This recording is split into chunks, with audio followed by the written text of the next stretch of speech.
Hello everyone, this is Sada Future Architect Wali, and today I'm ready to talk to ChatGPT about how to develop resilience and stay strong in tough times.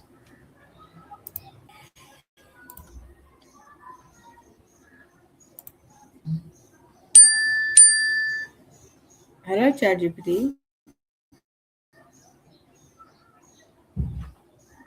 Hey, I'm here and ready to help. Just let me know what you need, whether it's a question, a task, or something you just want to chat about. Today the topic to talk to you is uh, how to develop resilience and stay strong in tough times. That's a really important topic. I think resilience is kind of like a muscle. The more you practice it, the stronger it gets. What kind of tough times are you thinking about? Personal challenges, work stress, something else? Yeah, it's related with the challenges in the life and the stress through the working efforts. Yeah, that makes a lot of sense. I think a big part of resilience in those situations is staying connected to your purpose, like why you're doing what you're doing, and also giving yourself grace on the harder days. Is there a particular strategy you've tried, or do you want ideas on where to start? Can you repeat the question? Of course. I was asking if there's a particular strategy you've already tried to build resilience, or if you'd like some ideas on where to start, like practical steps, mindset shifts, or even small daily habits. Okay. First of all, I want to know about the four pillars of resilience and how can I assess Ah, which one I need to work on most. great question. So, the four pillars often talked about are usually things like self awareness, emotional regulation, optimism, and social support. Once you know those, you can reflect on where you feel the most vulnerable. Maybe you struggle with staying positive, or maybe just don't ask for help enough. If you want, I can give you some quick self reflection questions to help pinpoint which one to focus on. Can you briefly explain it one by one? Of course. So, self awareness is about understanding your own emotions, triggers, and patterns, basically knowing yourself well. Emotional regulation is the ability to manage and respond to those emotions, especially under stress. Optimism is about maintaining a hopeful outlook, even when things are tough. And social support is about having a network of people you can rely on friends, family, or mentors. Once you know which area feels weakest, that's where you can start building. I think last one is very important. Other support is becomes very helpful for you towards the achievement of your goals. Absolutely. Yeah. Having that strong support system can make all the difference. It gives you a sense of belonging, helps you stay grounded, and you get perspective from people who care. If you want, we can talk about ways to build or strengthen that network, whether that's at work, through friends, or even joining communities with similar goals. No, not right now. The difference of toughing it out or suppressing I emotions. see what exactly. Yeah, there's a big difference. Toughing it out can sometimes mean just pushing through without addressing your feelings, whereas resilience is about acknowledging those emotions and still moving forward with them. Ignoring or suppressing your stress or emotions. It's about facing them honestly. You acknowledge what's happening, give yourself space to feel it, but you don't stay stuck in it. Instead, you work through it, maybe by breaking problems into smaller steps, leaning on others, and staying connected to your values. In short, it's feeling the tough stuff, but still moving forward with purpose. What about the concept of post-traumatic growth? Yeah, that's a powerful concept. Post traumatic growth is basically when, after a really difficult or traumatic event, people actually experience positive change. They might develop deeper relationships, a stronger sense of purpose, or newfound personal strength. So it doesn't erase the pain, but it means growth can come out of adversity. What does the latest research in 2026 say about the link between physical health and mental growth?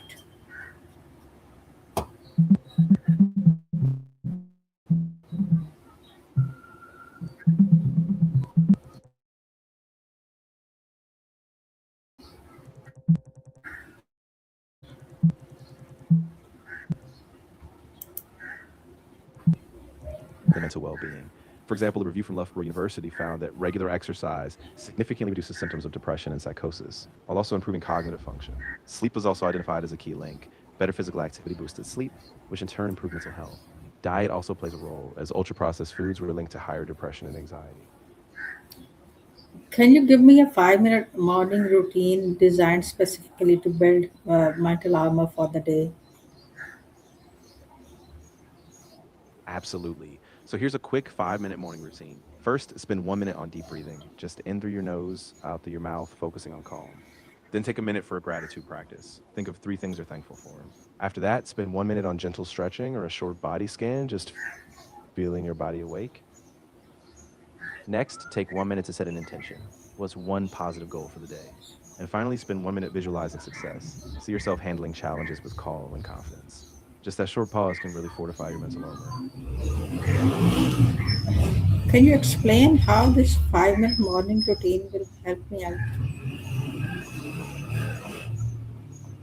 Yeah, absolutely. So the breathing calms your nervous system, which grounds you right away. Gratitude shifts your mindset to abundance, so you're less likely to get caught in negative thinking. The stretching wakes up your body, so you have that physical energy. Setting an intention gives you focus, so your day has a clear purpose. And visualization preps your mind for success. So even when challenges arise, you can have that mental resilience to meet them with confidence. It's a great suggestion by you. How can I use cognitive reframing to stop uh, catastrophizing when something goes wrong? Interpret a situation. When you catch yourself thinking, this is a disaster, pause and ask, what's a more balanced perspective? For example, you might tell yourself, this is tough, but I can handle it step by step, or one setback doesn't define the outcome. The more you practice catching those catastrophic thoughts and gently reframing them, the more grounded you'll feel when things go wrong. Are there any micro habits that help maintain perspective during a long term period of high stress?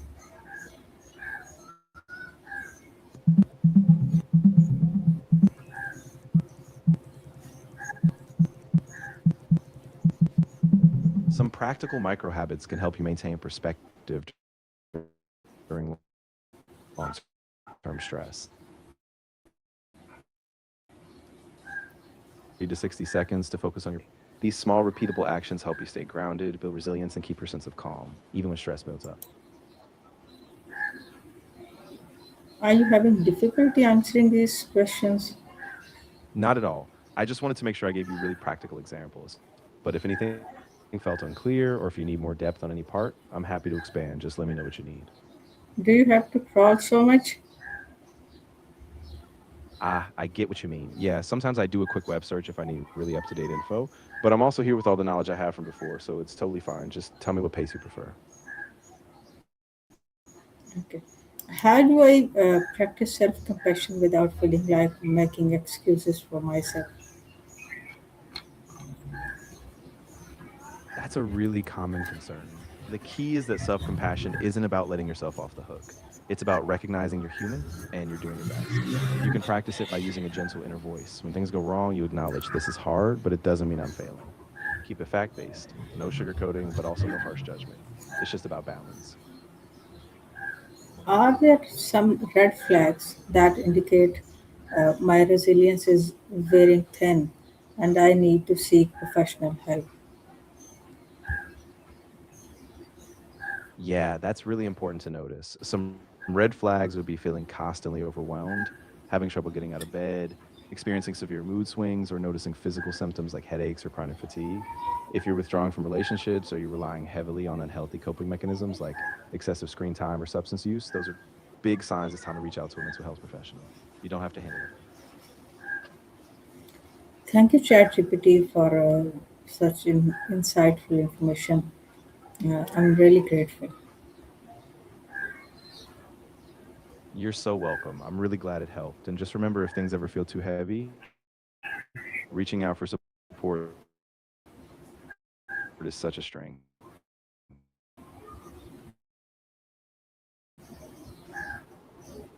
Thank you, ChatGPT. Thank you so much. Bye.